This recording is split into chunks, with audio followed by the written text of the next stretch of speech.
안녕하세요, 여러분. 만나 뵙게 되어 반갑습니다. 제가 애청하는 유튜브에 제 사연 한번 띄워볼까 해요. 속담에 여자 팔자는 뒤움박 팔자라고 있지요.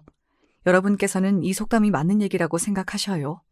전 이 속담이 아주 꼭 저에게 들어맞는 말 같거든요. 나름 똑똑하다고 자부하던 제가 남편 하나 잘못 만나서 진짜 뒤움박 팔자를 살았지 뭡니까? 28부터 제 젊은 시기를 날리고 말았던 그 이야기를 시작해볼게요. 처녀 시절 전 중견기업의 재무팀을 다니던 나름 잘나가는 여성이었습니다.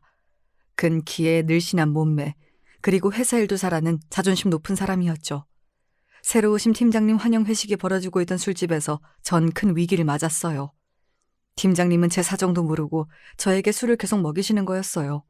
전 선천적으로 알코올 알레르기가 있어서 조금만 술이 들어가도 몸이 변해버리죠. 분위기상 거절하지 못하고 한 잔 마셨다가 얼굴은 물론이고 몸 전체가 빨갛고 두드러기가 올라오기 시작해서 당황스러웠죠. 그때 화장실에서 나오던 어떤 남자가 저를 보더니 홍당무 여인이다. 온통 빨갛잖아? 이보세요. 그렇게 놀리실 일이 아니거든요.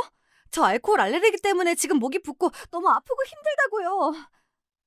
너무 아픈 나머지 저답지 않게 눈물까지 또르륵 흘리고 말았습니다.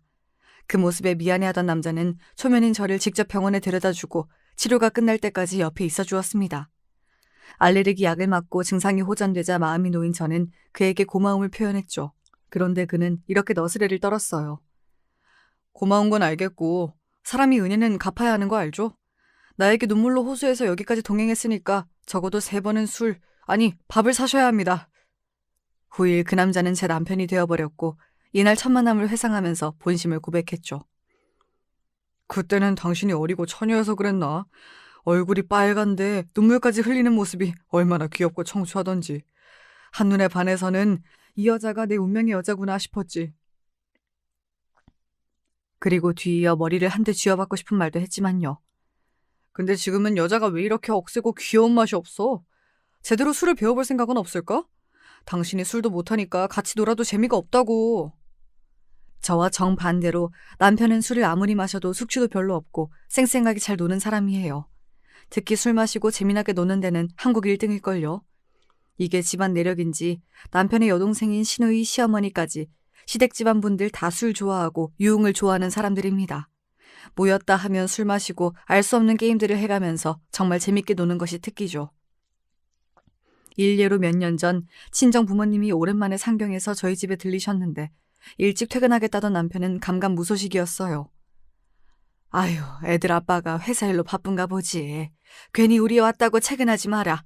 이만 고향에 내려간다. 이렇게 부모님은 사위 얼굴도 못 보고 가셨고 성이 잔뜩 난 채로 남편에게 전화해보니 우리 마누라, 나 지금 우리 집에 와 있어. 왜 이긴?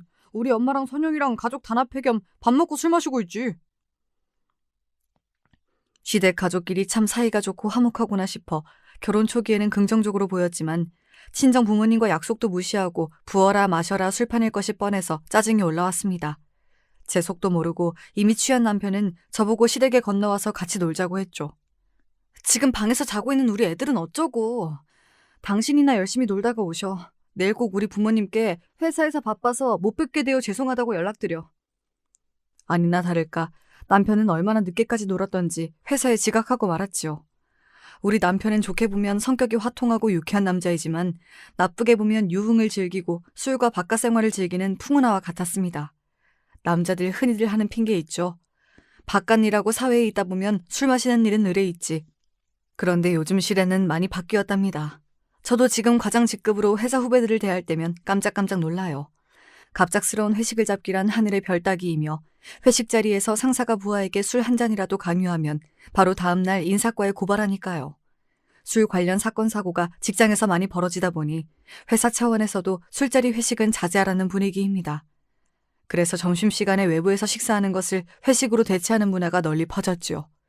물론 이런 간단한 회식조차 거부하는 이기적인 젊은 사원도 있습니다. 과장님, 점심시간은 제 개인적인 시간입니다. 제 시간을 뺏는 점심 회식은 갈 수 없겠네요. 이렇게 카카오톡 메시지 한 줄로 단칼에 거부하는 적도 있어서 후배들 눈치 봐가면서 회식을 잡아야 하죠. 이런 기업 문화에서 남편 말 맞다나 직장 일 때문에 술 마시고 다닌다? 이야말로 어불성설이 따로 없지요. 술 좋아하는 남자야 주변에 많이 있으니까 이쯤이면 저도 참고 넘어가겠어요. 구독자 여러분 중에도 그런 남편으로 곤욕을 당한 분들은 이해하실지 모르겠지만 남편은 술자리에 여자도 함께 마시는 저질 문화를 좋아합니다. 멍청하게 연애할 때는 왜 이런 점을 몰랐는지 모르겠어요. 어찌나 철두철미한지 저와 데이트를 마치고 집에 가는 척 속이고 친구들과 야심한 시각에 술 마시고 새벽까지 놀았던 것이죠. 신혼 때는 순진하게도 보통의 술집에서 친구들과 마시는 줄 알았더니 어느 날 친구와 통화하면서 이렇게 얘기하는 겁니다. 야야, 지난번 그 노래방은 별로였어. 술 종류도 몇 개 없고 온다는 도우미 들 수질이 진짜 영 아니더라. 그중 한 명은 거의 50대 아줌마던데? 결혼 1년 차에 남편이 도우미 있는 노래방에서 술 마시는 것을 잡아냈고요. 결혼 2년 차에 룸사롱에서 술김에 잘못 긁은 카드값을 보고 이미 진작부터 그런 곳을 출입하는 남자라는 것을 알게 되었습니다. 우리 애들이 젖먹이 아기였던 시절 이 문제로 남편과 하루가 멀다 하고 싸웠어요. 또 이 인간은 일이 벌어지면 사과를 꾸벅 잘하고 다시는 그러지 않겠다고 빌었습니다. 제가 아무리 화가 났다 해도 그의 애교에 녹아버려서 며칠 뒤면 풀리고 말았죠. 하지만 바람은 참을 수 없었습니다. 남편의 차에서 새빨간 여자 립스틱을 발견하고는 화가 머리끝까지 나서 아주 시모에게 가서 일러 바쳤어요. 우리 남편이 술만 좋아하는 게 아니에요.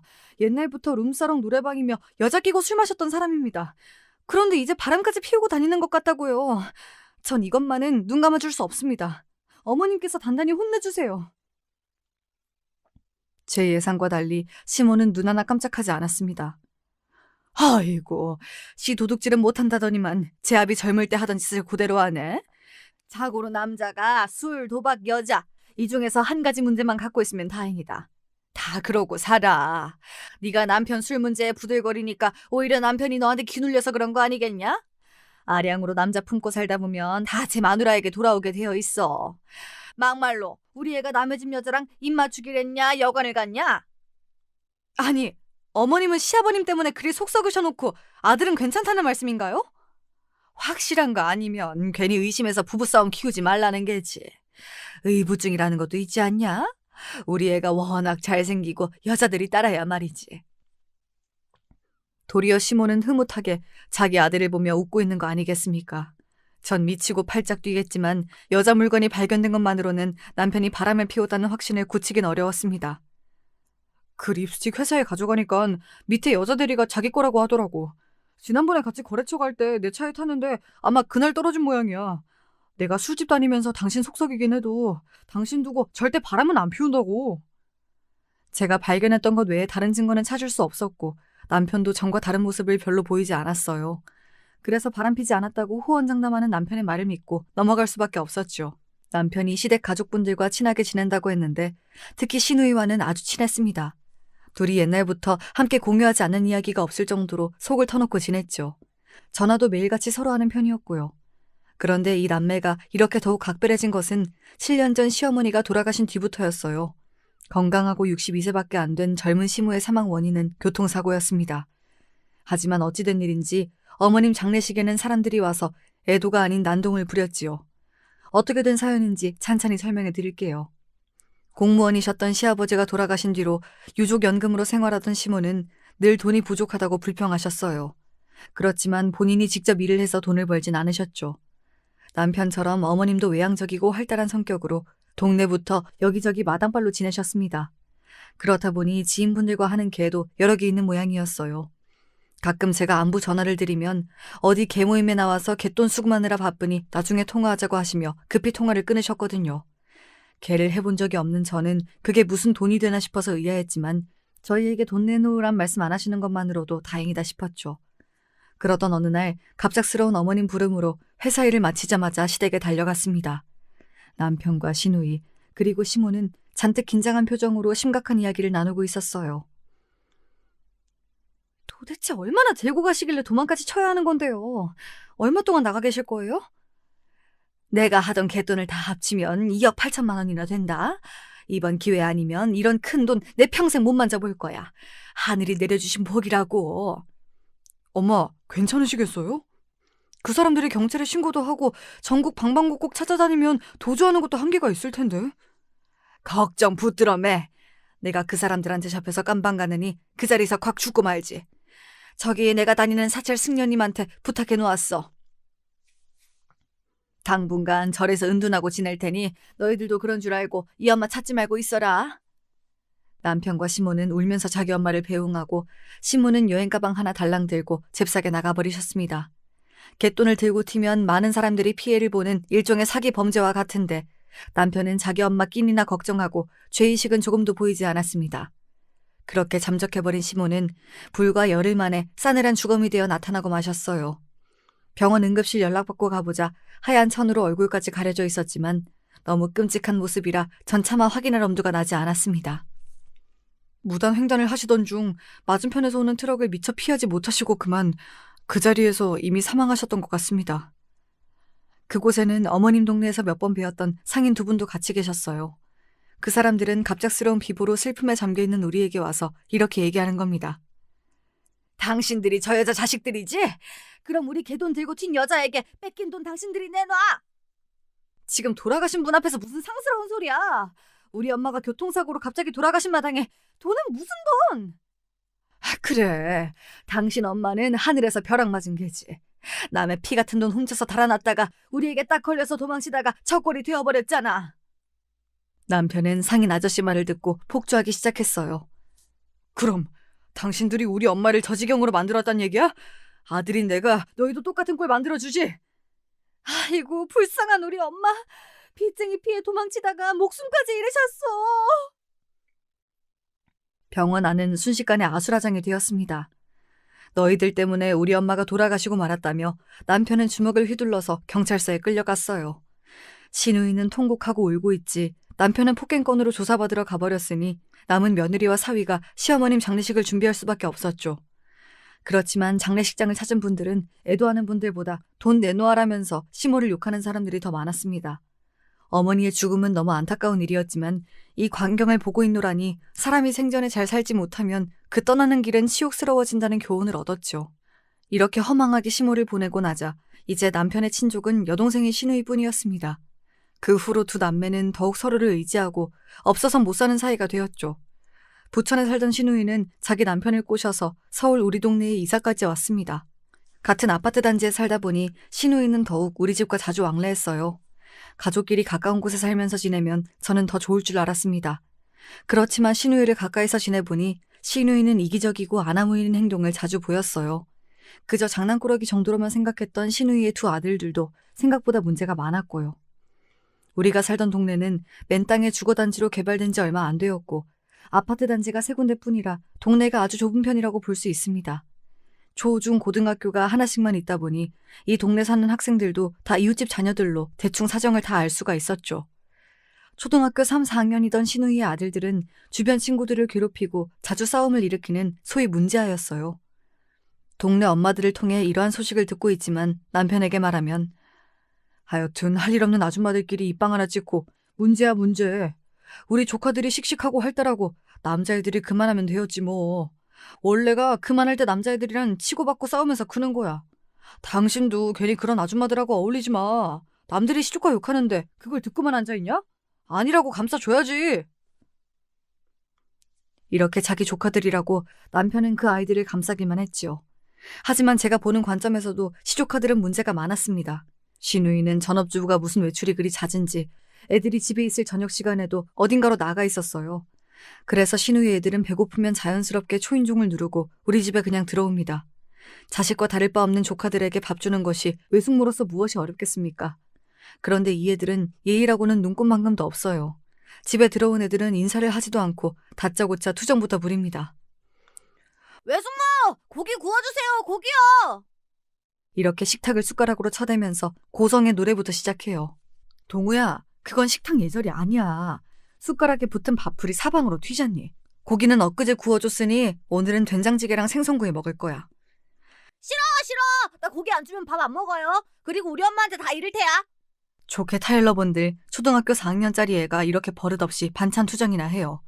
우리 애들 같으면 벌을 세우거나 손바닥 맴매라도 해서 훈육시키겠지만 시누이 아들을 어떻게 그리하겠어요. 게다가 영악한 시조카는 저가 아쉬우면 꼭 자기 엄마한테 이른다고 합니다. 어른에게 그렇게 협박하면 자기 말을 잘 들어줄 거라는 생각까지 하다니 더욱 얄미웠어요. 사실 시조카에게 몇 번 훈육이랍시고 잔소리했다가 신우이와 대판 싸워서 제가 시조카들에게 잔소리도 자제하고 있었거든요. 우리 집에 와서 소파나 안방 침대 등 죄 돌아다니면서 들썩이고 다니더니 결국 우리 딸이 아끼는 꽃병까지 깨뜨리자 결국 시조카들을 불러 앉혔습니다. 집에서는 이렇게 방방 뛰는 거 아니야. 여긴 아파트라 사람들에게 피해 끼치지 말고 조심하며 지내야지. 게다가 여기는 삼촌네가 사는 집인데 남의 집에서 이렇게 놀면 실례인 거다. 너희들 누나한테 사과는 했어? 아니요? 뭐 꼭 사과까지 해야 하나? 외숙모 치킨 시켜주세요. 뛰었더니 배고파. 너희들이 반성하는 모습을 보일 때까지 치킨은커녕 집에도 안 보낼 거야. 여기에서 반성문 쓰고 있어. 이렇게 종이와 펜을 가져다 주고 조카들이 반성문을 쓸 때까지 기다렸습니다. 하지만 아이들은 코를 파고 졸면서 도무지 반성하는 모습이 보이지 않았어요. 그렇지만 훈육이 필요한 아이들에게 전 잔소리하면서 반성문에 겨우 몇 자라도 쓰고 나서야 집에 보내줬습니다.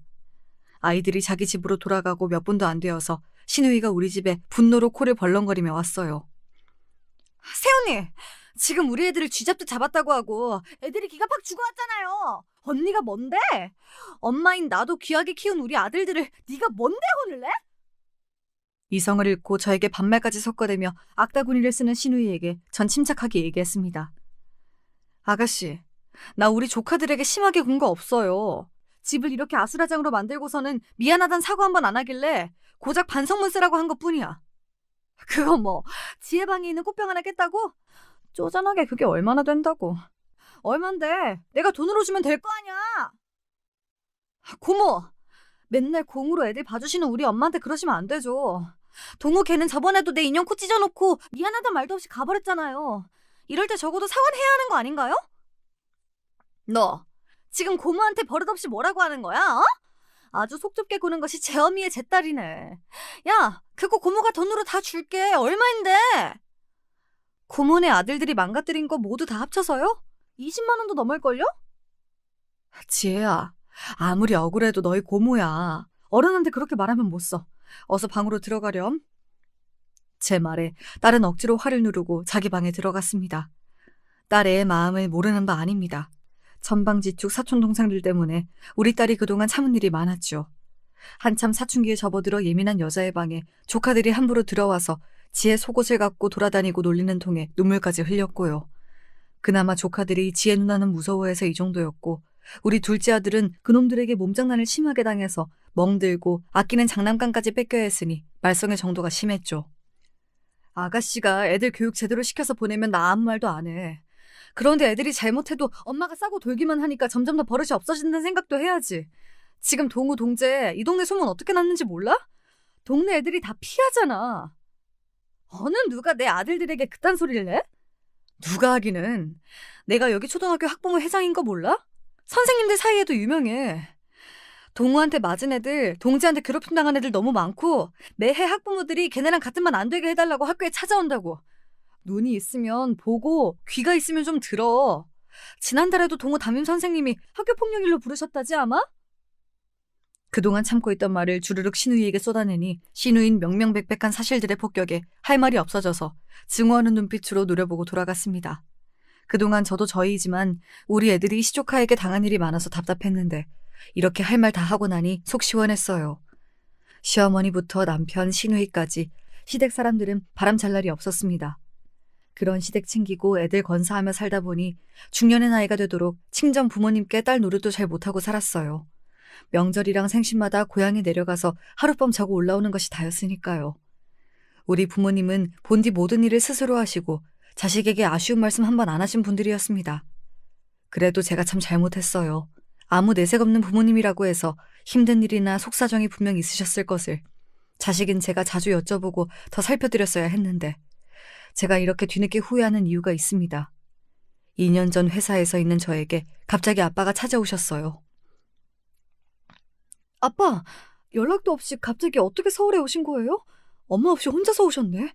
어디 약속이 있으셨어요? 아, 그런데 몇 달 만에 뵌 아빠의 얼굴은 정말 말이 아니었습니다. 얼굴이 까맣고 살도 어찌나 빠지셨는지 처음에는 몰라볼 뻔했지요. 너희 엄마는 나 혼자 여기에 온 거 모르고 있어. 근처 병원에 왔다가 우리 딸 얼굴도 보고 내 기니 할 얘기가 있어서 왔다. 많이 바쁘냐? 어딘지 그윽하고 슬픈 아빠의 눈빛만으로도 범상치 않은 일이 일어났음을 눈치챌 수 있었습니다. 오늘 병원에서 17cm나 되는 암이 자리 잡고 있대. 간암 3기에서 수술 개복해봤을 때 어쩌면 4기까지 갈 수도 있다고. 그 정도면 거의 말기인데 고통이나 증상 없으셨어요? 왜 이렇게 늦게야 발견하신 거예요? 치료는 어떻게 하시려고요? 내시경 검사 해봐야 알겠지만 다른 곳에 전이가 안 되면 다행. 하지만 유관상 몇 군데 전이된 흔적이 보여서 의사는 안 좋게 예상한다더라. 길어야 몇 개월 남았다고. 여기 오면서 고민해봤는데 이 지경이 돼서 항암 치료 받겠다고 몸도 나쁜 너희 엄마 데리고 병원 다니긴 싫다. 그냥 지금 고향에서 살 만큼 살다가 가고 싶어. 자식으로서 안타까운 마음에 아빠가 항암 치료와 수술을 받으시기를 한참 동안 설득했습니다. 그렇지만 이미 친정아빠는 마음을 굳히신 듯 보였어요. 어쨌든 너 바쁜데 여기까지 찾아온 것은 너에게 당부하고 싶은 말이 있어서이다. 남동생이 있다지만 그 녀석은 자기 꿈을 쫓아서 타지로 가버린 아이 아니겠니? 지금 내가 믿을 사람은 우리 맏딸 뿐이야. 내가 떠나면 너희 엄마가 혼자 어떻게 살지 걱정이야. 그러니 네가 엄마를 모시고 좀 살아다오. 우리 아버지는 그런 분이셨습니다. 늘 가족만 생각하며 사시다가 삶의 끝에서 자신을 모두 내어주실 만큼 헌신적인 분. 그렇지만 지금만큼은 그런 아빠가 너무 원망스러웠어요. 아빠를 잃고 난 자식 마음 따위 몰라주시고 주변 신경 쓰지 않게끔 깔끔하게 정돈하고 저 세상으로 가버리겠다는 말씀 아닙니까? 아빠, 지금은 떠나신 뒤에 얘기하실 때가 아니고 얼른 병원에서 치료받고 아빠 몸 건강 찾으실 것만 신경 쓰셔야죠. 급기야 아빠의 푹 꺼진 눈에서 눈물이 흘러나오면서도 저에게 간곡히 부탁하셨어요. 나도 이렇게 이쁜 자식의 마누라 두고 저 세상에 가고 싶겠냐마는. 내 병은 내가 알아.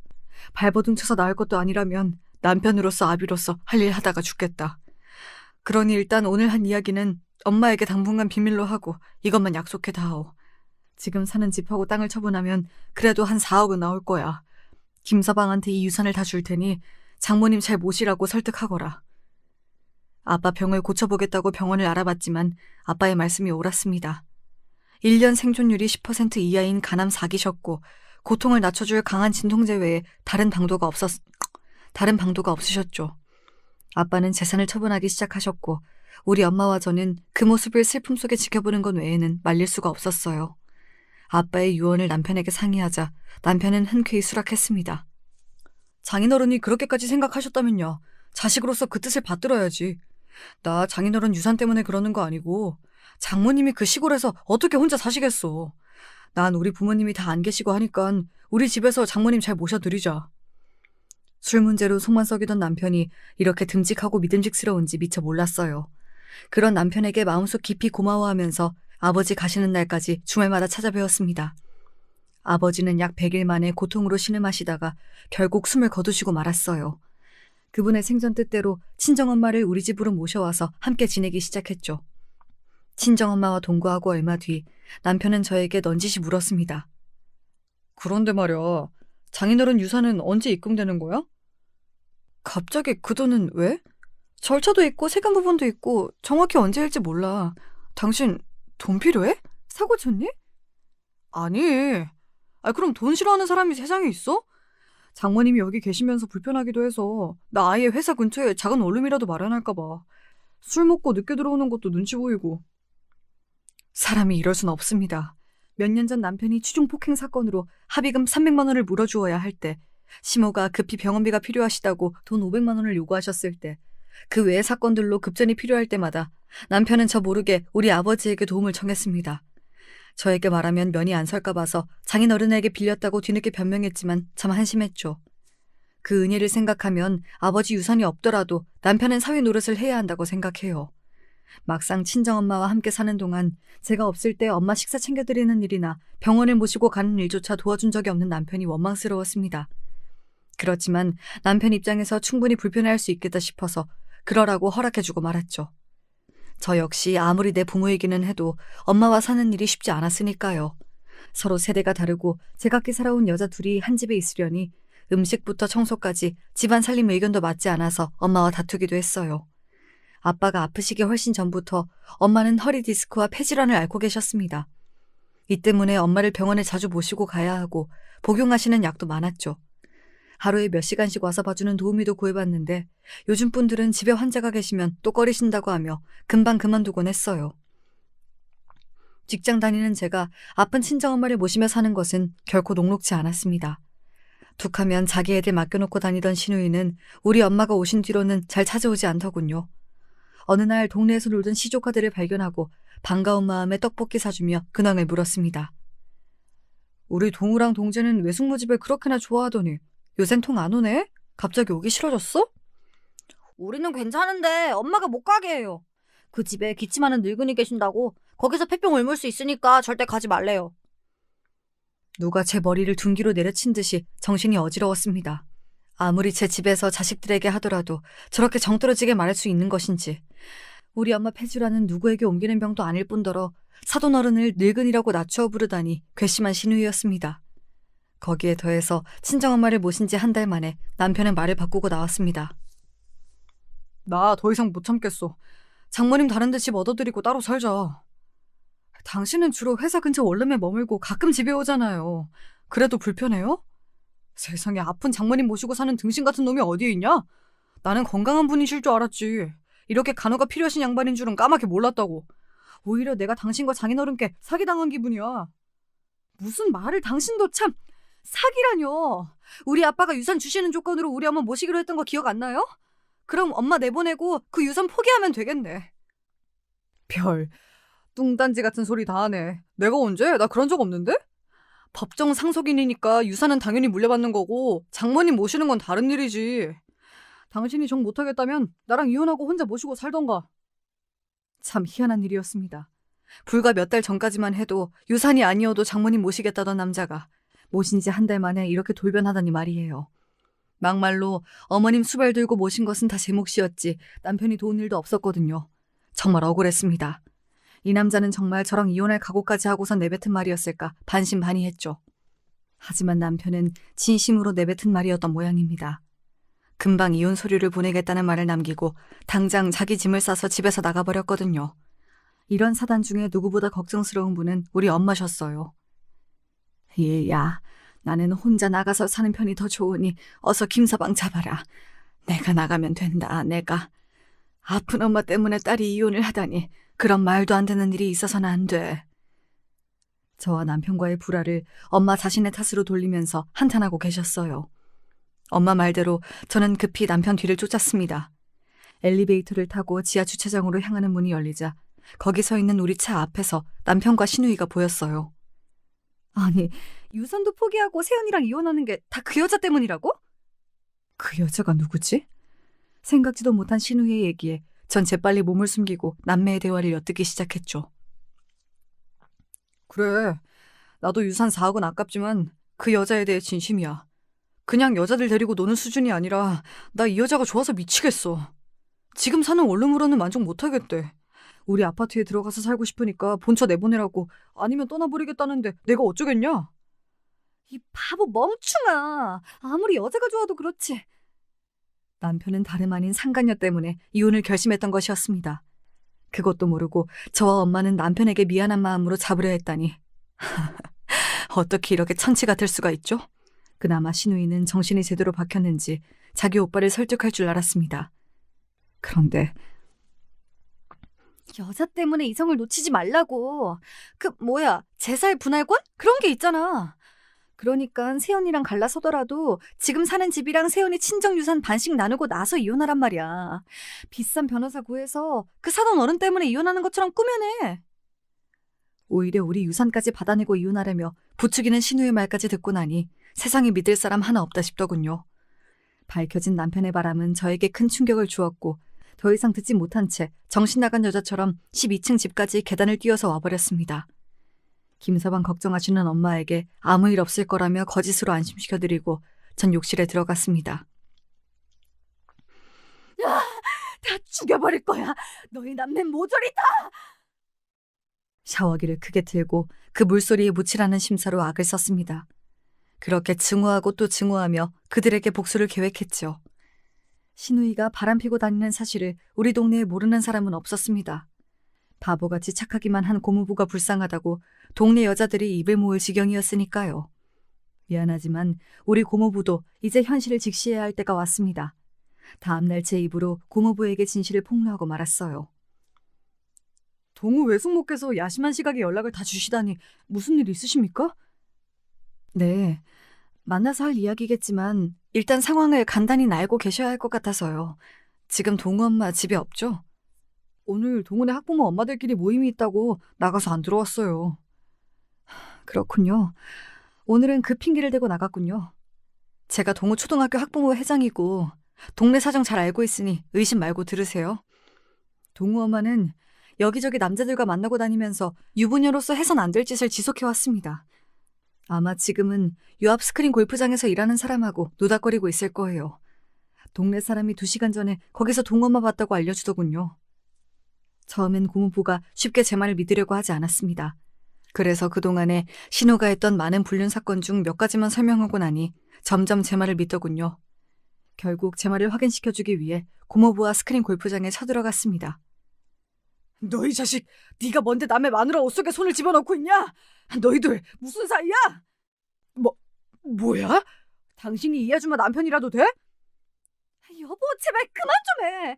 동네 창피하게 여기서 뭐하는 짓거리야? 진정하고 내 말부터 좀 들어봐. 하지만 고모부는 자기 아내를 더듬은 장면을 목격한 뒤로 이성을 잃고 그 불륜남에게 주먹까지 날리고 말았습니다.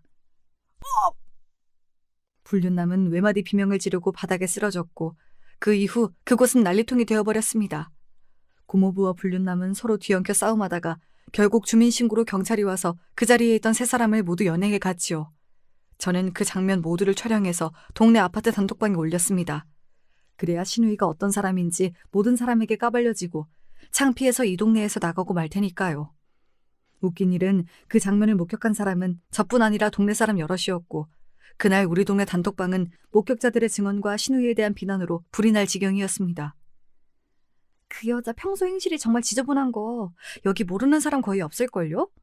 그런 사람이 한 동네 주민이라는 게 창피하다고요. 맞아요. 우리 동네 애들이 보고 배울까봐 걱정이에요.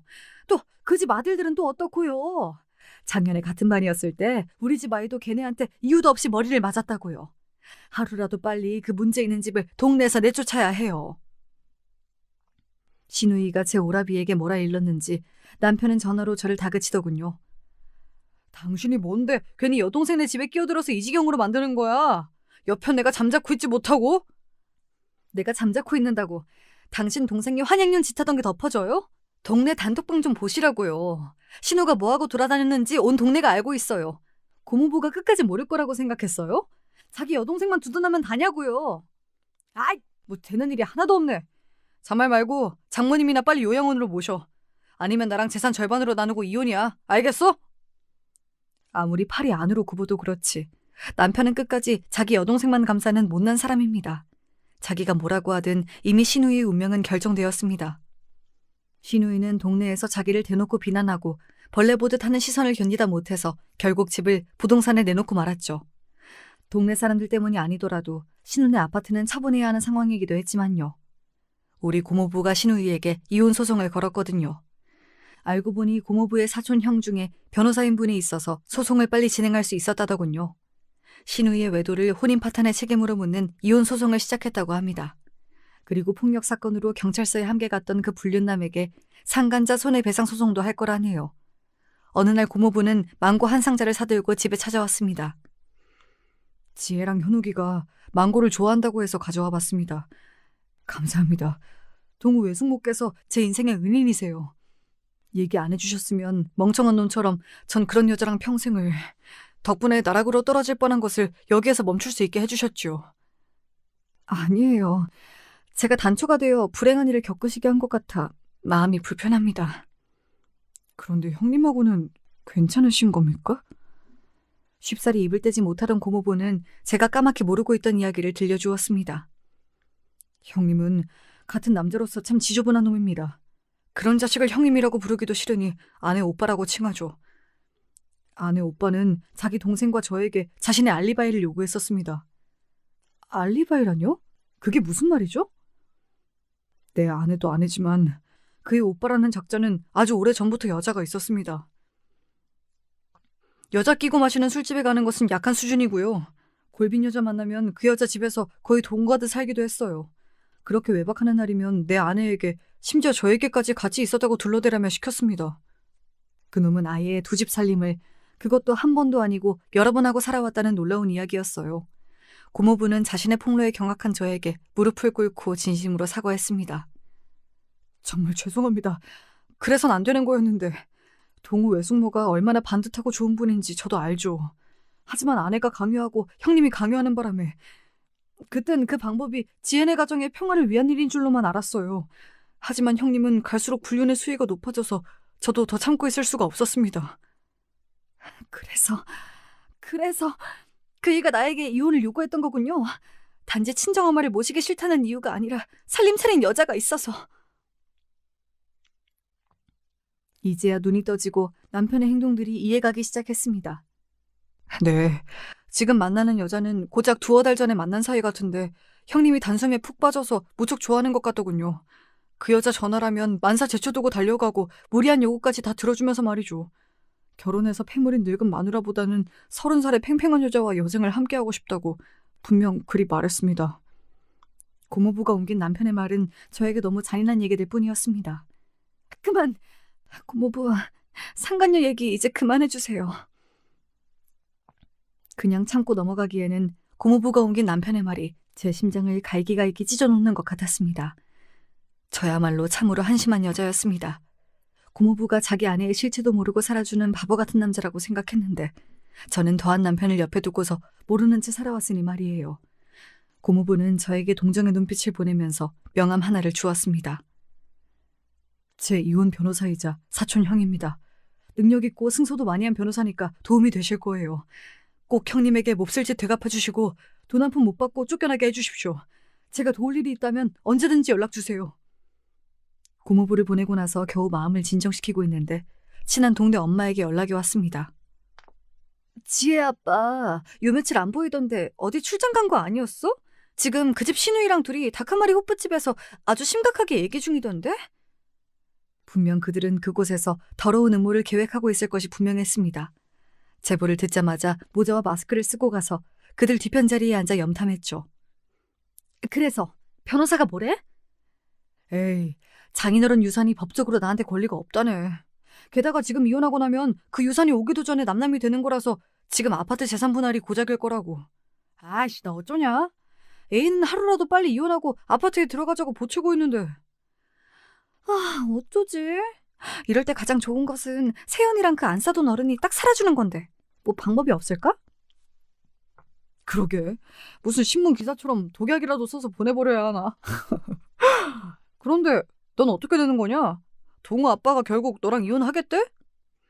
그 먹통 같은 남자가 아무리 꼬셔도 절대 생각을 바꾸지 않네. 우리 아파트도 매도 계약했으니 다다음 달이면 나 이사 나가야 해. 씨, 같이 놀던 놈들도 연락 두절이고 되는 일이 이렇게 없냐. 그러니까 오빠가 세훈이 유산 받아서 나도 좀 나눠줘요. 알았지? 당연하지. 우리가 누구냐? 하늘이 두 쪽 나도 네 편인 오라비가 안 도와주겠어? 아주 하늘이 감복할 남매 간의 거지 같은 의리네요.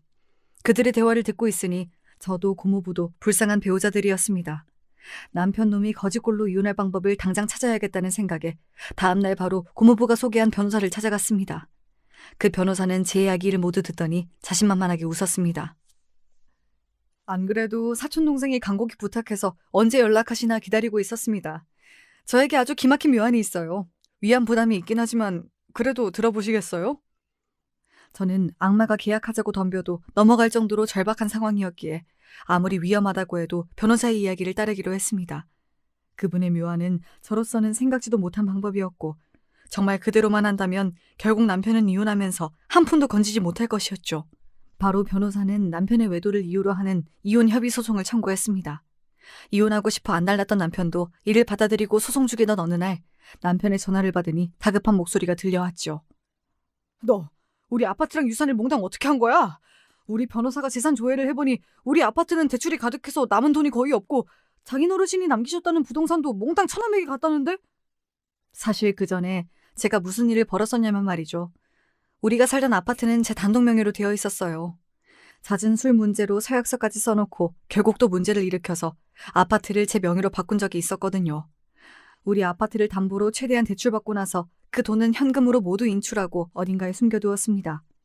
그리고 저는 한동안 강원랜드나 사설 도박장을 출입하곤 했어요. 또한 아버지가 저에게 주시기로 한 재산은 모두 동생 명의로 돌렸습니다. 명의만 빌려주고 결국은 엄마와 저에게 대부분 돌려주겠다는 동생의 협조가 있었기에 가능했죠. 전 속으로 쾌재를 부르면서 남편에게 모르는 척, 미안한 척 연기하기 시작했어요. 여보, 정말 미안해요. 당신이 나와 이혼하겠다는 얘기에 충격받고 그만 유흥과 도박에 빠져서 아파트 대출금까지 몽땅 날려버렸어요. 게다가 나 몰래 동생이 엄마를 꼬셔서 모든 재산을 자기 앞으로 상속받았다지 뭐예요? 이를 어쩌나. 우린 빈털터리가 되고 말았어요. 아니, 뭐 이런 기막힌 여편네가 다 있어? 우리 집까지 도박으로 날렸다고? 참네. 제가 이렇게 울고불고 미안하다고만 하는데 남편이 무슨 말을 더 할 수 있었겠습니까? 화만 내고 답답해하다가 전화를 끊고 말았죠. 별 수 없이 통장에 있는 3천만 원만 남편이 챙기고 우리 부부는 이혼에 합의하고 말았습니다. 나중에 전 우리가 살던 아파트를 매도하고 대출금을 갚았습니다. 제가 숨겨놓았던 대출금과 동생이 가졌던 부동산을 처분하고 서울에 집 한 채를 샀죠. 마당에 있는 벽돌을 얹은 운치 있는 단독주택인데 보시던 우리 엄마가 정말 좋아하셨습니다.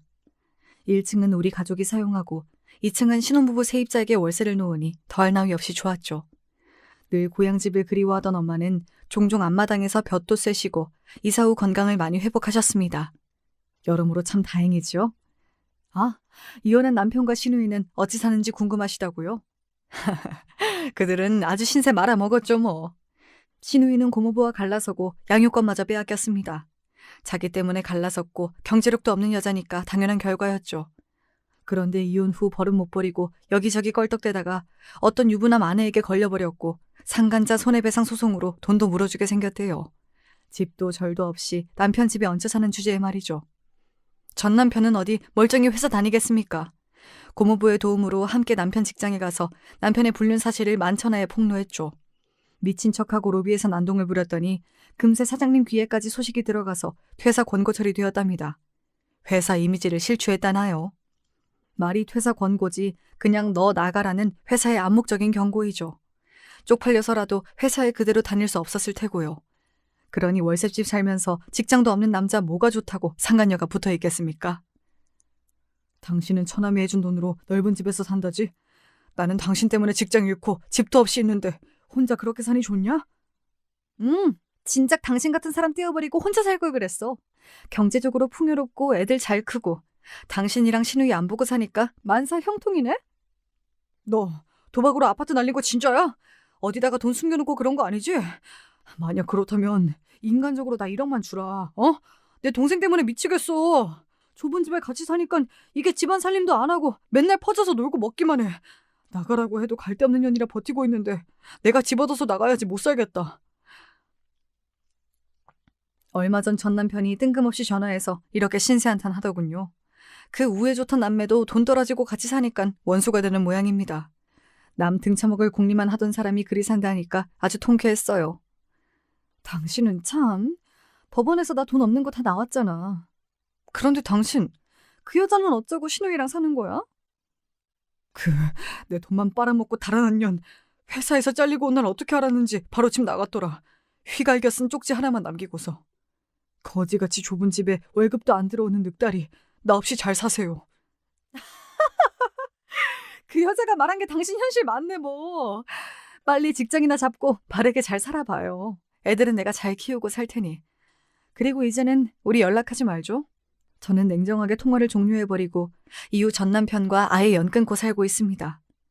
한때 제 인생을 망쳐버렸던 이들의 결말을 들으신 여러분 어떠셨나요?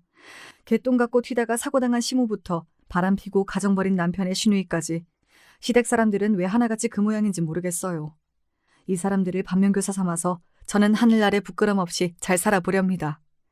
쑥스러움을 무릅쓰고 써본 자전적인 이야기인데 더 잘 써볼 걸 하는 아쉬움이 남네요. 여기까지 들어주신 여러분 감사드립니다. 그럼 모두 안녕히 계세요.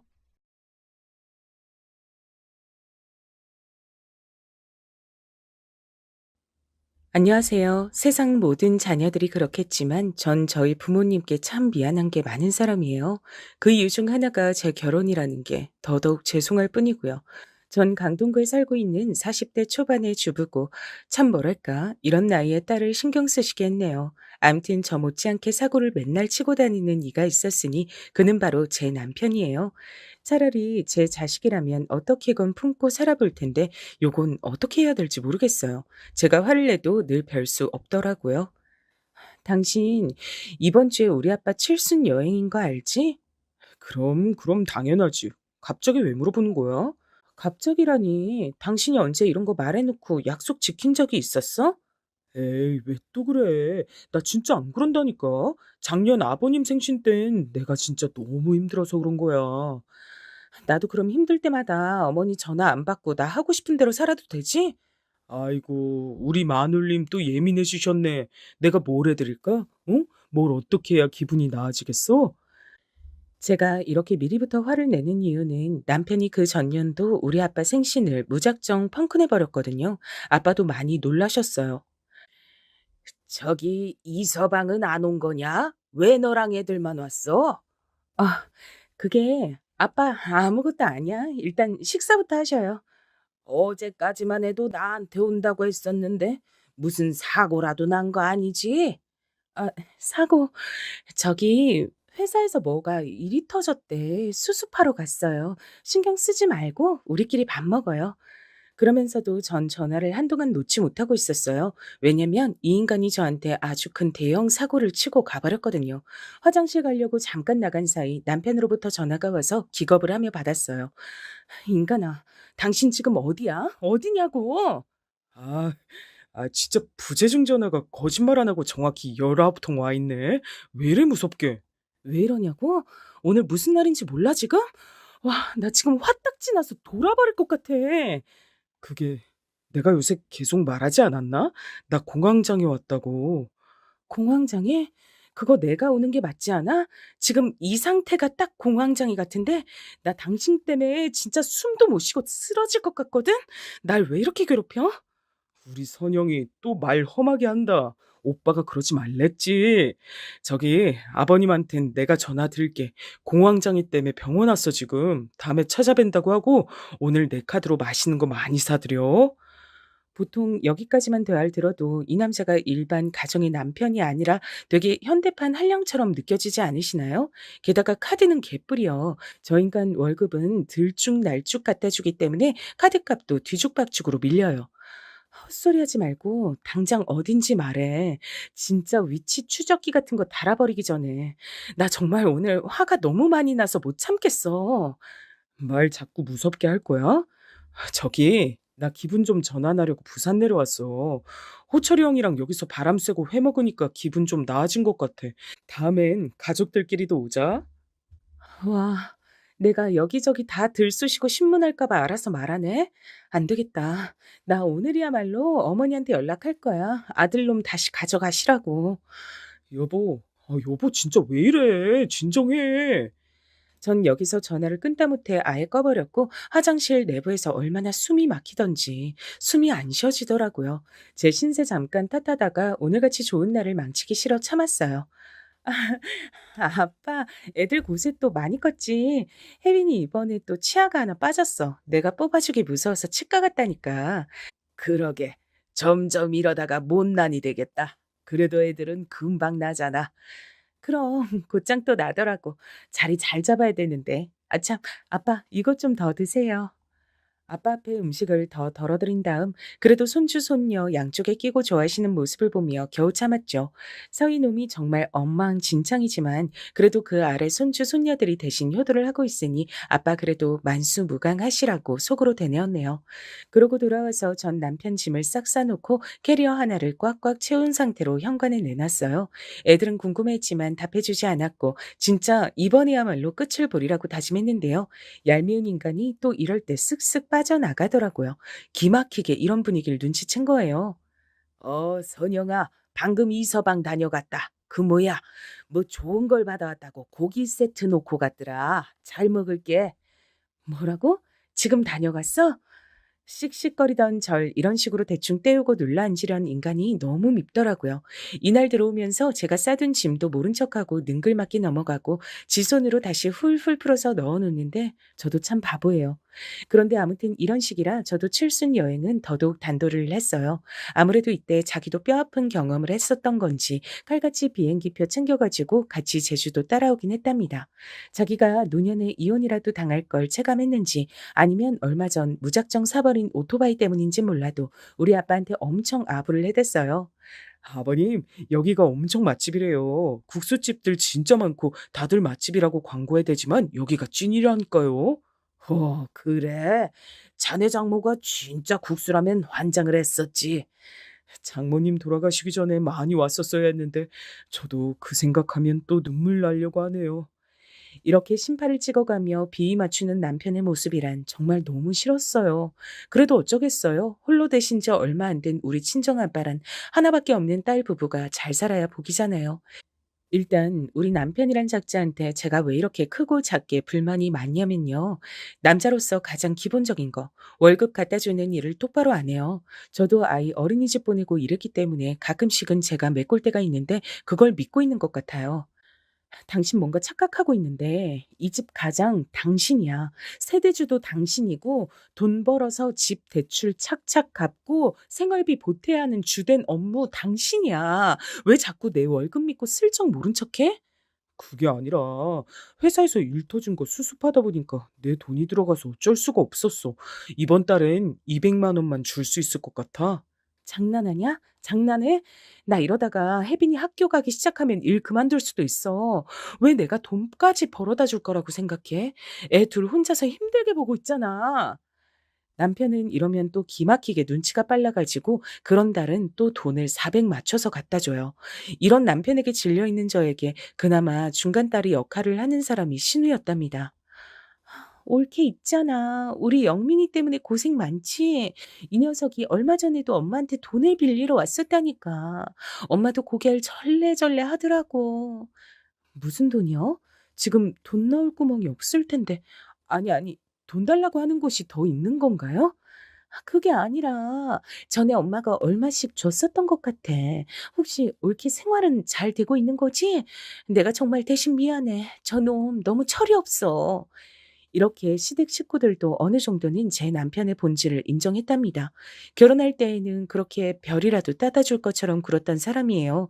그렇게 능글거리는 모습은 결혼 후에도 이어지고 진짜 실속이 하나도 없더라고요.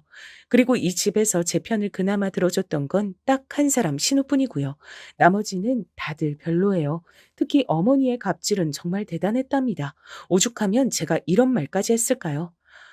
왜 이렇게 아들 갖고 저한테 함부로 하세요? 그렇게 대단한 아들을 주신 것도 아니잖아요. 어이구고, 진짜 제 말하는 것 좀 보게. 이거 사.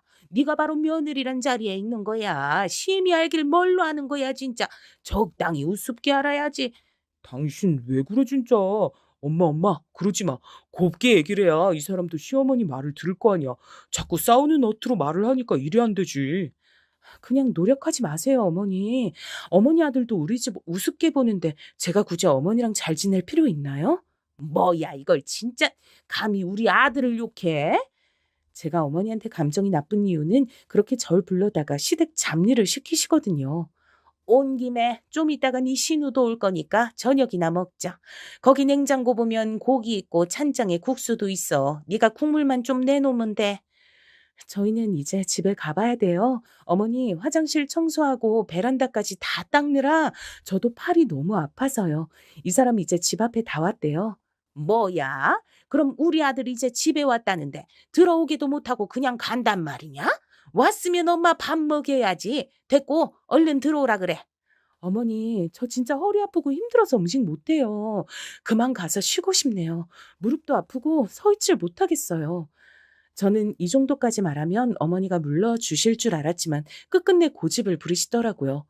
아, 누가 너더러 다 하라고 했냐? 내가 하면 되잖아. 넌 옆에서 그냥 재료만 좀 손질하면 되는 거야.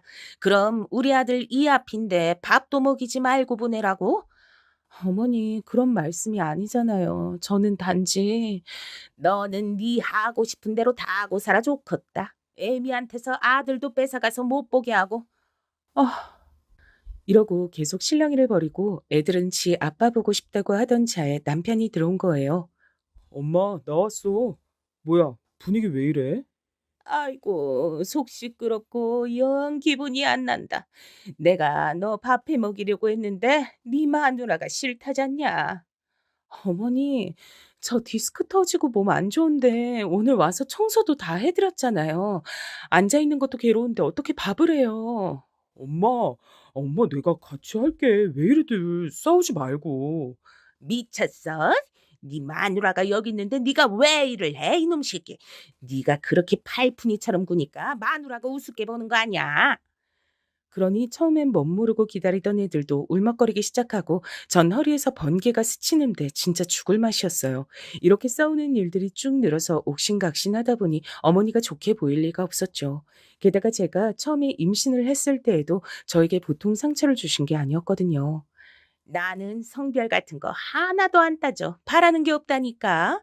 그런데 네 친정에선 아들 좋아하시지 않겠냐? 네? 저희 집이요?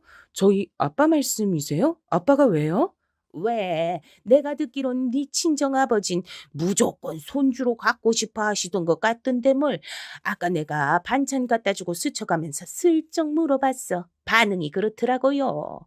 저희 아빠가 뭘 그런 걸 가르치겠어요? 그저 딸이 임신한 것만으로도 안쓰러워하시고 좋아하시는데. 난 모르겠다. 그냥 그렇게 말씀하시는 거 들었어. 이러니 전 좀 짜증이 나서 아빠에게 바로 전화했었어요. 아빠, 아빠가 손주 갖고 싶다고 우리 어머니한테 아까 말했었어? 그게 무슨 말이야. 내가 네 시어머니한테 무슨 할 말이 있어? 어머니가 아까 이렇고 저렇고 말씀하시더라고.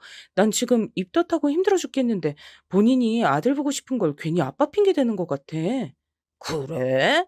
난 그렇게까지 원하진 않는데 너도 알잖아. 그냥 물으니까 대답한 것뿐이야. 뭐라 했는지 기억도 안 난다. 이걸 갖다가 또 어머니를 쫓아가지고 뭐가 어쨌네 하고 따질 수도 없고 저만 그렇게 속을 끓였어요. 그래놓고 제가 딸을 낳았을 때에도 역시나 계속 우리 아빠 핑계를 얼마나 대시던지요. 아까 보니까 네 아버지 표정이 너무 안 좋으시더라. 내심 아들이길 바랬는데 딸을 낳았으니. 친정아버지 입장에선 얼마나 면목이 안 설 거야. 저는 얼굴이 퉁퉁 붓고 몸도 아파서 쭈그러져 있는데 그런 제 앞에 와서 꾸역꾸역 크림빵을 드시면서 말씀하셨어요. 저희 아빠 그런 말씀 안 하셨어요, 어머니. 그냥 저한테 수고했다고 하셨어요. 그건 네가 그렇게 생각하고 싶은 거지. 내가 바보냐? 네 아버지 표정이 영 그게 아니라니까. 아까워서 아쉬워서 어쩔 줄 몰라 하시더라고. 안아보시지도 않고 갔잖냐. 아, 그건 아빠가 허리가 안 좋아서예요. 저희 아빠 저한테 수고했다고 용돈도 50만 원 주고 가셨어요. 이 말을 하면서도 사실 굳이 말하기 싫었지만 일부러 어머니 들으라는 듯 말했답니다. 왜냐면 아기 낳았을 때 어머니는 정말 뭘 조금도 갖고 오지 않으셨어요. 이런 말씀만 예의 없게 하셨죠. 아휴, 여기 뭐 먹을 게 없냐? 선물로 들어온 주스 그런 것도 없어? 히터를 어찌나 빵빵하게 틀어놨던지 숨이 턱턱 막히네. 물이라도 있으면 좀 줘봐라. 제왕절개로 힘들게 아기 낳은 며느리 앞에서 바로 옆 의자에 털썩 주저앉아서 이런 주문부터 하시는 분이었어요. 그래놓고 앉자마자 주스 들고선 저런 말씀을 하고 계시니 곱게 보이질 않았고요. 아빠가 주신 용돈 얘기를 했더니 그걸 또 이렇게 연결시키는 거예요. 진짜 하나부터 열까지 너무 마음에 들지 않는 노인네였어요. 그래? 50만 원을 주고 가셨다고? 그래서 넌 뭘 할 건데? 이거 고스란히 아기 위해서 쓸 거예요. 기저귀랑 분유값이 얼마나 비싼데요, 어머니. 외벌이 월급만으로 애 키우는 거 힘들어요. 그 뭐냐, 요즘 한약 많이 짓던데 네 남편 약 좀 지어주지 그러냐? 저는 이때 인상이 확 써지면서 안 그래도 자리에 없는 남편을 떠올리며 처음으로 대들게 됐어요. 어머니, 술 마시느라 애 낳을 때 자리 비우고 지금 해장국 먹으러 간 사람이에요. 근데 제가 그런 남편 한약까지 지어줘야 돼요? 그러니 상황은 어머니랑 전 점점 불쾌한 기분으로 있게 됐고 전 눈앞에서 들으란 듯 남편에게 전화해서 마구 화를 냈죠. 어디야? 당신 애 아빠 맞아? 어떻게 애기 낳은 거 슬쩍만 보고 거기 나가서 국밥을 먹고 있어? 나 지금 온몸이 제정신이 아니야. 당장 와서 시중 들어도 모자를 파면 지금 밥이 넘어가? 아구야, 너 뭐 그렇게 네 남편을 잡아대냐? 속 안 좋아서 나간 애한테.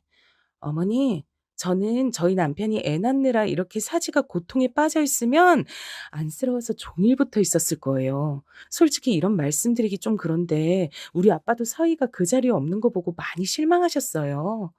뭐? 너 지금 나한테 뭐 가르치려고 드냐? 가르치려고 드는 게 아니고요. 아, 저 좀 쉬고 싶어요, 어머니. 그러니 저 좀 놔주세요. 네? 첫 애를 낳기 전과 후마다 이렇게 족족 감정이 나빴으니 어머니랑 자주 안 보게 됐죠. 남편은 이걸 또 저한테 슬며시 핑계를 대면서 우리 친정에 대충 하려다가 저한테 된통 욕을 얻어먹었고요. 막말로 우리 집 왔는데 아빠가 돈도 대줬고 애들 자라는 족족 가방이랑 옷도 사주고 용돈도 줬던 게 우리 아빠인 거 알지? 나 진짜 돈 갖고 이러기 싫은데 어머니는 우리 애들 자라는데 해주시는 게 뭐가 있어? 아들 장가 보내놓고도 아들 거 챙겨주라고 난리시잖아. 아이, 참. 우리 엄마 얘기까지 끌어다가 그렇게 굳이 뭐라고 해야겠어? 나는 당신이 그런 식으로 연결 지을 때 진짜 너무 화가 나. 그럼 그런 소리 안 듣게 좀 알아서 잘 해봐. 장가 안 가고 챙겨주는 여자랑 사는 것 같은 총각처럼 자유롭게 살지 말고. 당신이 어딜 봐서 처자식 딸린 사람이야? 네, 오늘에야말로 저 게임기 다 부술 거야. 잠깐, 잠깐. 가만히 있어봐. 이게 뭐 하자는 거야? 진짜 그거 그대로 안 내려놔? 당신 2배로 갚아줘야 돼? 이렇게 엎치락뒤치락 하면서 남편과 크게 싸움이 벌어졌고, 저도 참 제일 큰 잘못이 이 인간과 살면서 애를 둘이나 낳은 거예요. 첫째 때는 그저 이 사람이 능력은 있지만 자꾸 안 좋은 일을 겪어서 그런가 싶었거든요. 본래 저희 아빠는 남편을 마음에 안 들어 하셨어요. 이 서방은 대체 몇 번이나 이직을 하는 거냐? 보고 있자니 진짜 답답해서 말이 안 나온다. 에이, 아빠, 아니야. 이 사람 이번 회사에선 정말 큰일이 있었어.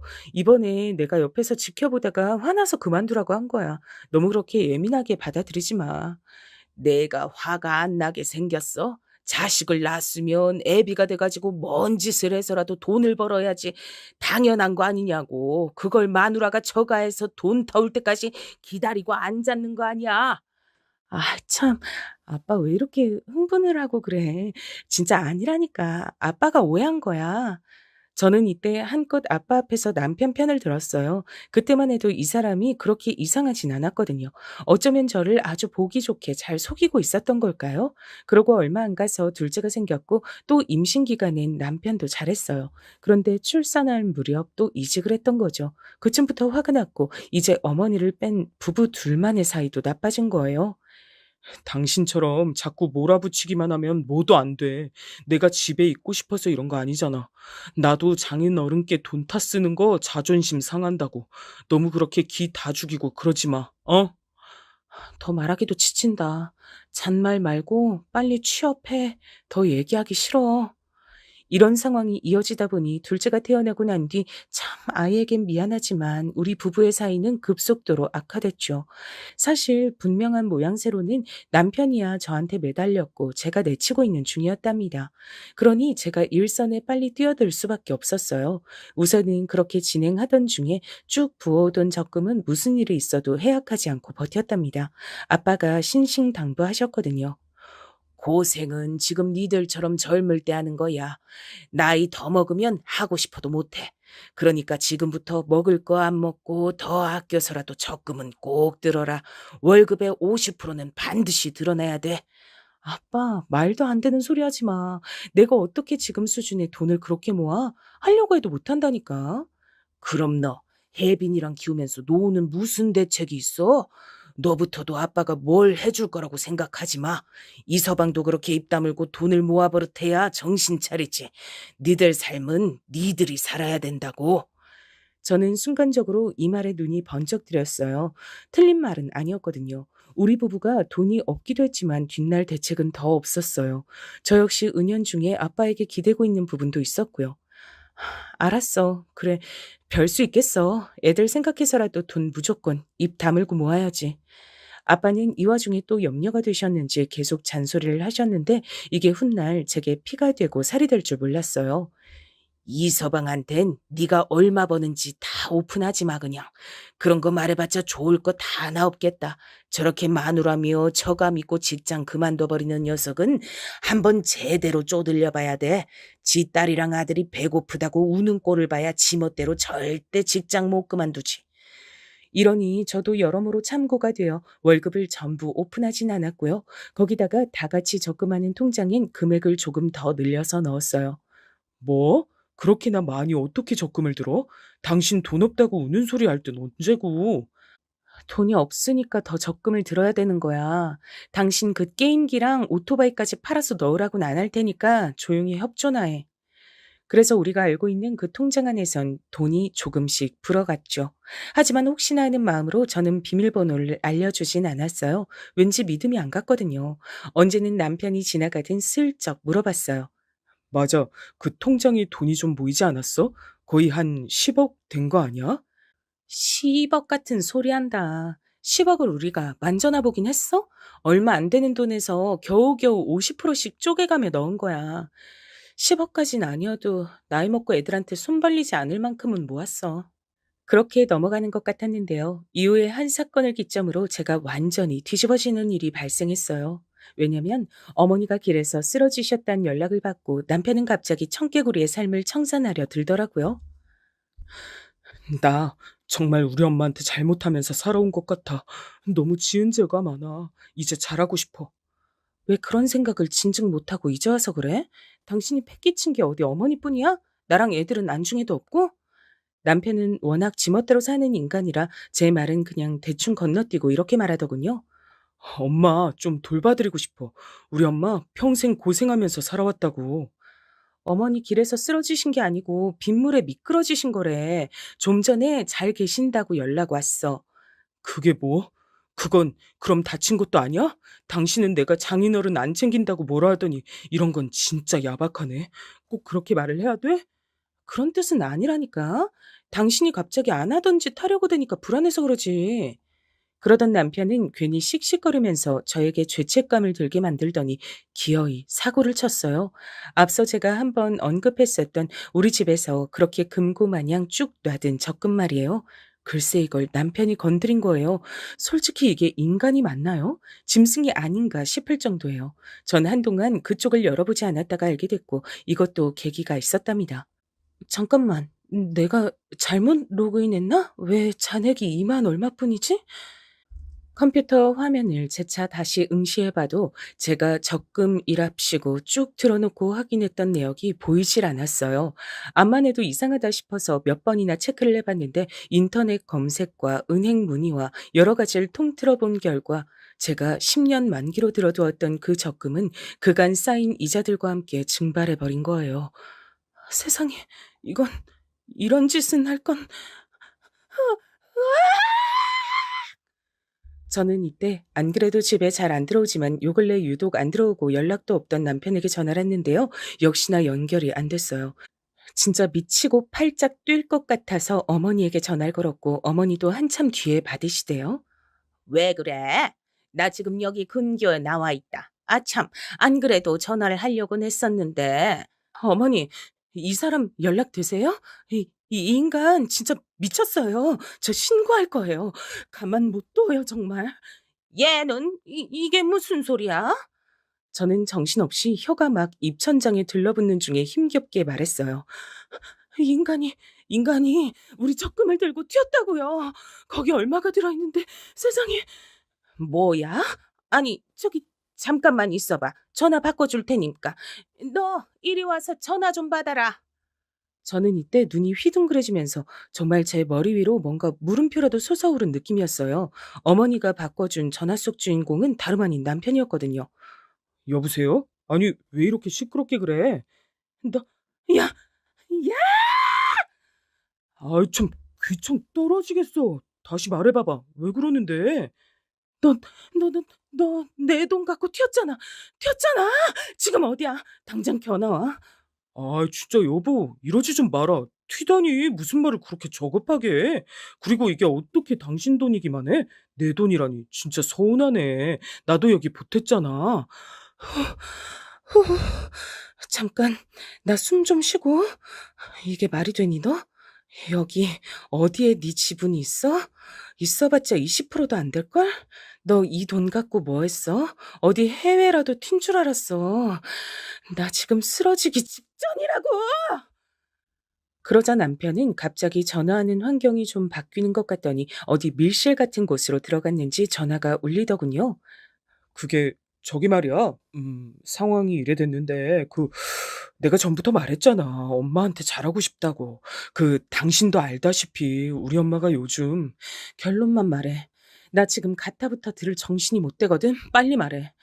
그러자 남편은 정말 듣고도 못 믿을, 아니 거짓말이라고 믿고 싶을 말을 하는 거예요. 그게 저기 있잖아. 여기 이 동네에 엄마 아버지 계실 곳을 좀 만들어 봤어. 전 여기서 정말 천둥 번개를 모조리 다 몰아서 얻어맞은 기분이었어요. 안 그러신가요? 제 머리 위로 대체 뭐가 내리친 건지 어쩌다가 이런 소리를 듣게 된 걸까요? 그게 뭐야? 두 분 계실 곳? 그 동네에 거기 뭐가 있어? 전철도 없는, 아니 그게 중요한 게 아니고 그게 뭔 말인데. 그니까 엄마 아버지 둘 다 몸도 안 좋고 계실 곳이 필요해서. 두 분이 계실 곳이 없어서 지금 그렇게 말하는 거야? 어? 아니 그게, 그래서 어디야? 빨리 주소 찍어. 우선은 저도 이때 정신없이 아는 이웃 엄마한테 애들 픽업을 부탁한 다음 엄청나게 밟아가며 운전하고 달려갔어요. 가는 동안 별 생각이 다 들더라고요. 남편에게 공인 인증서 번호를 알려준 적이 없는데 어찌 알았을까 싶었는데 암만 해도 이것저것 다 눌러본 것 같아요. 보통 비밀번호 길게 들어가는 건 큰아이 생년월일로 통일을 받거든요. 그리고 그 주소지에 도착한 저는 정말이지 기겁할 수밖에 없었어요. 남편은 제 옆에서 땀을 뻘뻘 흘려가며 설명을 해줬는데 무슨 조립형이라는 호화 전원주택이 거기 있더라고요. 아, 당신 왔어? 요즘은 이렇게 조립형으로 다 만들어진 게 있어서 공사 기간이 오래 안 걸리고 번거롭지가 않거든. 그리고 돈 다시 토해내. 여, 여보, 두 번 말하게 하지 마. 돈 토해내라고. 이거 어떻게 모은 돈인데 내가 지금 부부라고 다 참을 줄 아나 보지 당신? 여보, 그래서 내가 설명을 하잖아. 엄마 아버지 진짜 잘 모시고 싶어드려서 이렇게 한 거고, 지금 사시는 집은 팔아서 돈을 받으면 내가 어느 정도는 지금 당장 정리해서 이번 주 안에 돈 돌려내. 주지 않으면 나 가만 안 있을 거야. 아니, 왜 이렇게 시끄러워? 저는 이때 안쪽에서 나오는 어머니, 그리고 느릿느릿 나와서 제 얼굴 보고도 모른 척 하시는 아버님을 보니까 피가 거꾸로 솟았어요. 어머니, 이게 다 무슨 꼴인가요? 이거 아들이 해줬다면서요. 어느 틈에 언제 이렇게 기간을 들여가지고 하신 거예요? 아니다. 생각해보니 마지막으로 돈 확인한 지가 언제더라? 아, 맞다. 당신 그거 혜빈이 생년월일로 로그인해서 해지한 거 맞지? 남편은 제 눈치를 보면서도 지 엄마한테는 효도한다는 자부심이 있었는지 계속 조용하라고 손을 연신 입에 갖다 대더라고요. 어머니, 저 이 돈 안 돼요. 이거 다 받을 거예요. 저는 저희 못 먹고 못 모으고 애들 사줄 거 못 사주고 그간 저희 노후위에서 피똥 싸며 모은 돈이에요. 어머니, 솔직히 아들이 어디서 이런 돈이 났을 거라고 생각하셨어요? 딱 봐도 사채 아니면 우리 집 뒷돈이랄 거 예상 못 하셨어요? 세상에 이것 봐라. 좋은 날에 이렇게 찬물 끼얹는 재주가 있어 너는. 말을 그렇게 못돼 처먹게 하니까 우리 영민이랑 싸우지. 어차피 이거 우리가 나중에 세상 뜨면 다 니네 집 될 거 아니냐. 영민이가 뭐 그리 대단한 잘못을 했어? 그게 어머니 아들만의 돈이 절대 아니니까 그러죠. 제 돈이 8, 90% 들어갔다니까요. 이거 절도예요, 어머니. 어머니랑 아버님 노후 즐길 돈을 왜 우리한테서 가져가세요? 자식이 아들밖에 없으세요? 아가씨도 있잖아요. 그런 와중에 하필이면 이때 이웃 애엄마한테 전화가 걸려왔어요. 저기 혜빈이 엄마 어디쯤이야? 내가 애들 데리고 우리 집 왔는데 혜빈이가 학교에서도 열이 났대. 지금 애가 기운이 없어. 멀리 있는 거 아니면 한 30분 안으로 올 수 있을까? 결국 저는 얘기를 다 마무리 짓지 못하고 급히 차를 타고 움직여서 왔고 역시나 애는 아프더라고요. 독감으로 입원하고 괴로워하는 걸 보니 진짜 제가 뭘 하고 있나 싶었어요. 그리고 그날 저녁엔 신우가 전화와서 한바탕 전쟁을 벌였답니다. 이걸 계기로 전 정말 단계적으로 시댁의 정이 떨어지고 결심을 하게 된 것 같아요. 와, 올케 진짜 너무 당황스럽다. 아니, 올케랑 영민이랑 엄마 아빠 사이에 있는 날에 난 왜 끌어들여? 뭐, 나보고 노후자금 받으라고 말했다며? 나도 지금 엄마 아빠 챙기느라 허리 끊어지는 사람이야. 올케가 뭔데 그래? 아니, 형님은 지금 어머니, 아버님이 완전 꽁으로 그 집 차지하고 계신 거 알면서도 그러세요? 저도 하도 화딱지가 나서 한 말이지만 틀린 말이에요, 그게? 효도를 받으려면 남매한테 받으셔야지 왜 생판 남인 며느리가 모은 돈으로 받으시냐고요? 진짜 환장하겠다.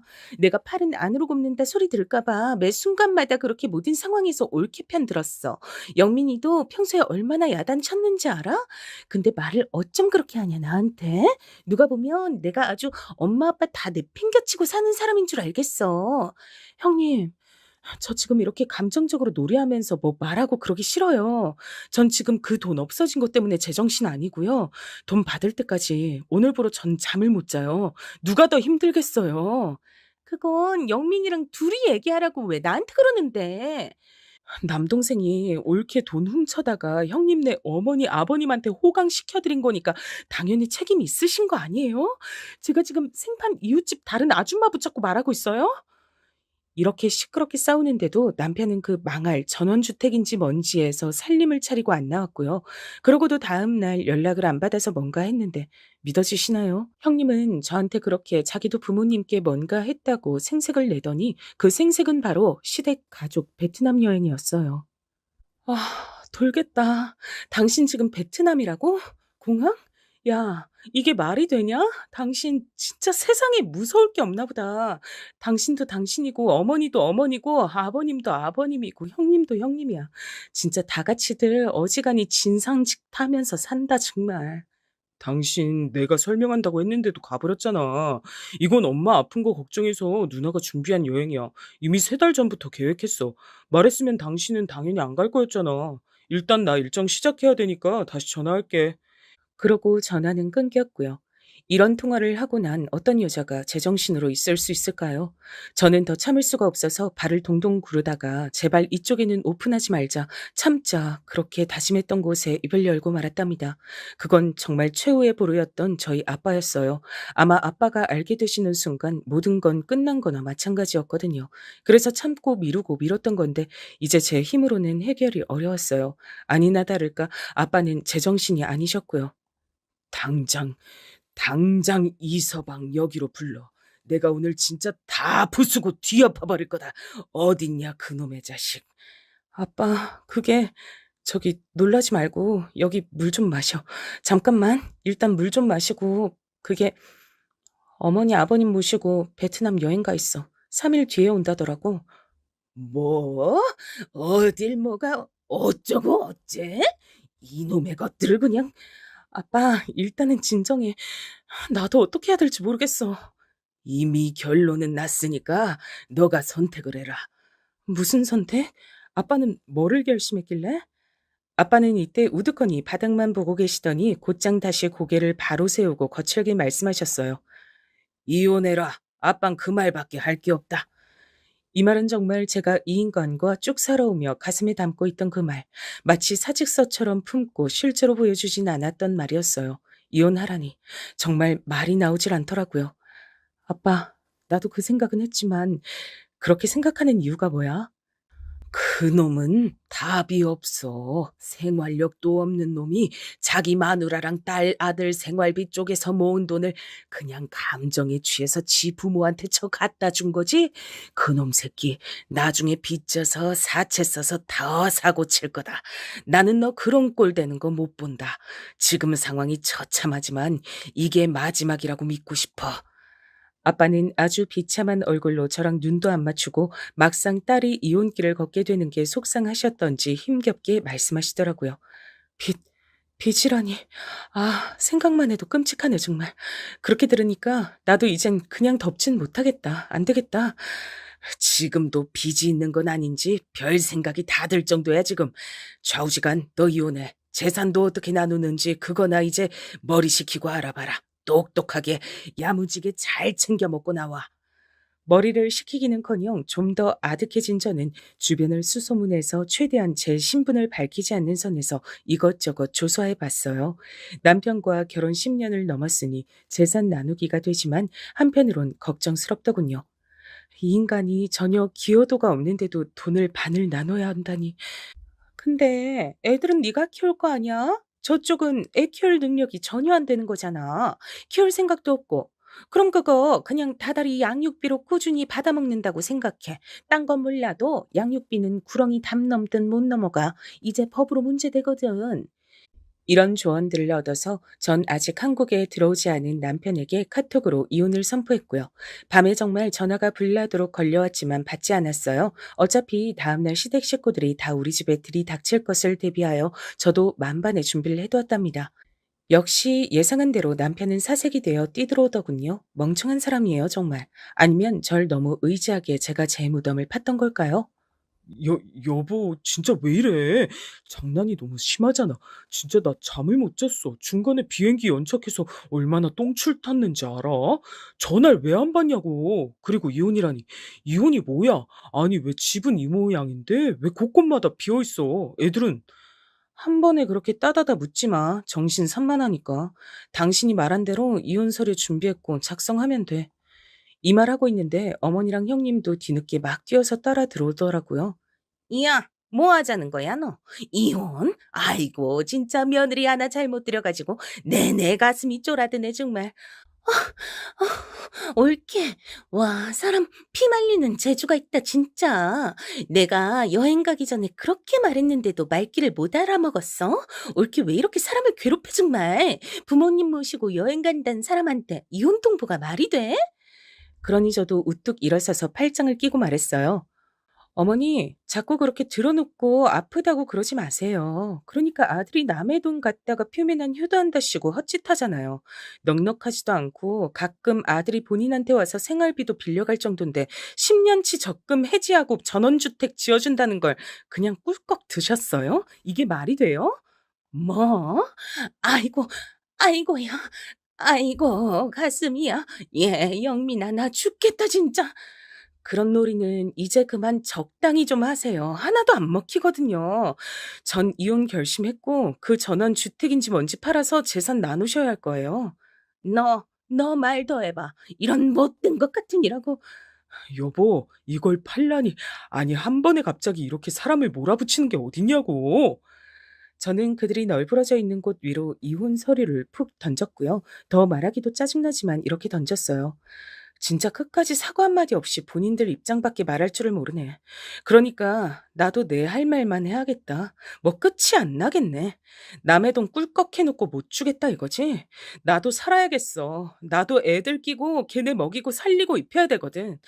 잔말 말고 돈 얼른 만들어서 나한테 내놔. 아, 여보, 진짜 왜 이러냐고. 저는 제 몫만 받으면 돼요, 어머니. 아버님이랑 그 주택인지 뭔지 계속 엉덩이 붙이고 살고 싶으시면 우선은 팔고 다른 길 알아보세요. 폐지를 주시든지 뭐든 해서 스스로 돈 벌어서 얻을 생각하시고 이렇게 중간에서 아들이랑 편먹고 훔쳐가는 건 아니에요, 진짜. 여기에 달려들고 뭐라 하려는 심호를 막아서고 전 꿋꿋하게 말했어요. 참고로 이 사람 절대 우리 애들 같이 끼고 키울 수 있는 능력 못 되는 거 아시죠? 생활비 그간 계속 안 줘서 제가 일하면서 메꿨어요. 몇 번 주기도 했는데 뒤로 어디다 쓰고 다니는지 알려주지도 않고 애 아빠 자격도 없는 인간인데요. 이러니 신우도 여기서 더 뭐라 하지 못하고 자기 남동생을 흘기 쳐다보더라고요. 그나마 이중 정상적인 편이고 똑똑하게 저에게 따지려면 모든 상황을 파악했어야 했으니까요. 듣다 보니 어지간히 할 말이 없었는지 한숨을 푹푹 쉬어댔어요. 그런 주제에 3억 가까운 돈을 저한테 상의도 없이 낼름 훔쳐간 거예요. 어머니, 솔직히 지금 저한테 몇 번을 빌고 비셔도 모자랄 판에 자꾸 이렇게 죗값 늘리실래요? 여기서 더 깊게 파고들면 결국 엉망진창되는 건 어머니, 아버님이랑 남편이에요. 이쯤에서 제가 그냥 좋게 이혼하고 정리하려는 거고요. 일 더 복잡하게 만들지 마세요. 이렇게 통보를 했건만 진짜 우리 시댁은 애지간한 인간들이 아니었어요. 그러고 친정에 가 있는 저에게 다음날 신우가 웬 사진만 띡 보내놨더라고요. 그 안엔 어머니가 병원에 입원해서 링기를 꽂고 있었고 뭐 그렇게 깊은 시름이 있는지 얼굴을 손으로 가리고 있더라고요. 뭐 어쩌라고 저한테 이런 걸 보내세요? 올케 때문에 우리 엄마 몸져 누웠다고 탓이라도 하고 싶어서 그러시는 거죠? 진짜 적당히 쇼를 하세요. 돈 조금이라도 적게 주려고. 아니면 은근슬쩍 이혼은 틀어막으려고 그러시는 거죠? 그래서 저 더 부려먹고 뜯어내야 되니까요. 맞아요? 이 말에 신우는 할 말이 없었는지 기가 찼는지 몰라도 제가 맞받아친 말을 읽고 답은 안 하더군요. 결국 저는 굽히지 않고 꿋꿋하게 이혼 진행을 했어요. 남편은 끝까지 불응하고 고집을 피워댔고 소송까지 가자는 제 말을 무시하더니요. 제가 얼마나 우습게 보였으면 우리 친정 앞까지 쫓아왔을까요? 선영아, 여보 나왔어. 잠깐 얘기 좀 하자. 장인어른도 계시지? 누나도 당신이랑 얘기가 좀 하고 싶다고 해서 문 좀 열어줄 수 있어? 아빠는 제가 이렇게 전화를 받고 황당해하는 걸 보고 더 놀라셔선 곧장 문을 열어 제끼셨어요. 너 이놈 자식, 그냥 내 눈에 안 담고 곱게 이혼시키는 걸로 끝내려고 했더니 제발로 걸어 들어와. 너 잘 걸렸다. 이리 들어와, 이리 들어와. 아빠는 그 길로 남편을 붙들고 그간 쌓여있던 한을 풀려는 듯 이리 붙잡고 저리 붙잡고 물리적인 행동을 하시는 통에 조금 지켜보던 저는 이건 안 되겠다 싶어 말렸어요. 아빠, 이렇게 풀면 나중에 불리해. 나 곱게 이혼하고 싶어. 그냥 내보내자. 뭐라고? 이놈의 자식을 그냥 진짜. 이때 뒤에서 지켜보던 신우는 말리려고 뛰어들었고 저 설득하러 왔다가 우리 아빠 불같은 성질을 보고 깨갱했죠. 그냥 그 길로 후다닥 도망 나가더라고요. 이렇게 아주 고루하고 힘겨운 과정들을 지나서 결국 우리는 모든 상황을 정리하게 됐고요. 이혼하고 재산을 반으로 나누고 양육비에 대해서도 가차없이 정리를 했어요.